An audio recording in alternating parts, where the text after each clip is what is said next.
Augsto degvielas cenu ietekmē, kā arī rūpēs par ekoloģiju un vides tīrību, aizvien vairāk uzmanība tiek veltīta alternatīviem transporta veidiem, tādiem, kas darbojas uz elektrību.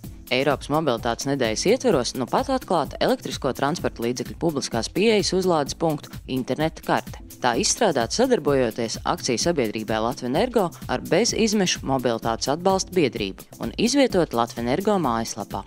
Ielikām visu nepieciešamo informāciju, gan uzlādes tās pieslēgumu skaitu, gan adreses, gan GPS koordināts, arī tādas lietas kā kontaktinformācija, protams, un stāvvietas un uzlādes maksu, vai tas pa brīvu, vai tā ir maksas lieta. Noteikti izveidosim šo karti arī angļu valodā. Tas ir svarīgs infrastruktūras sastāvdaļa. Ja kāds ir izdomājis ceļot, vai kuriem vismaz ir, zinu, ka arī Latvijā ir šādi punkti. Punkti Latvijā ir 4. 3 ir Rīgā. Šeit, ostā, kur mēs atrodamies, tas ir viens punkts. Merķeļa ielā, pretī cirkum gandrīz, tur ir vēl viens punkts, bet tas ir tikai divriteņu transportam, jo viņš arī uz trotuāra atrodas. Un tad ir viens, kurš benzīntankā Brīvības gatavē 299.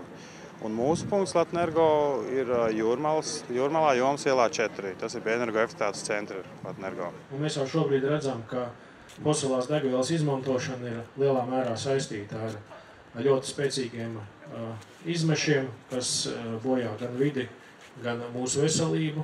Un mēs zinām arī, ka fosilās degvielas resursi pasaulē nav neizsmeļami, tie iet uz beigām.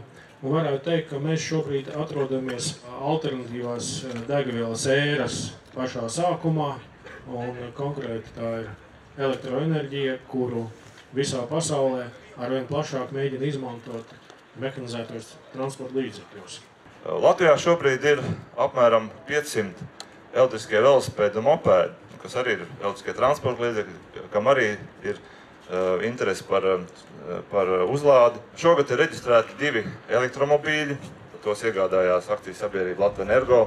Rīgas pašvaldības struktūras sākuši izmantot elektromobīļus savā saimniecībā, šeit redzamie kravas elektromobīļi. Bet, protams, lai būtu iespējas plašāk izmantot elektriskos transporta līdzekļus, protams, ir nepieciešama publiskās pieejas uzlādes punkti. Runājot par elektrotransporta attīstību valstī, būtiskākais ir, kāds ir valsts atbalsts gan attiecībā uz nodokļu politiku, gan citiem atbalsta mehānismiem. Un ar šo gadu jau darbojās norma, ka par elektrotransportu nav jāmaksā nodoklis. Viena būtiska lieta, ko, protams, mums ar Rīgas domu vēl nav izdevies izdarīt, bet es ceru, ka viņi izdarīs, ka varbūt tajās pilsētas autostāvvietās šādi auto varētu stāvēt bez maksas. Tas, manuprāt, arī būtu veids, kā varētu mēģināt ieinteresēt cilvēkus, tie, kas dzīvo Rīgā, iegādāties elektromobīli, jo viņam vismaz kaut kāds bonusiņu būtu, varētu nolikt stāvvietā par velti.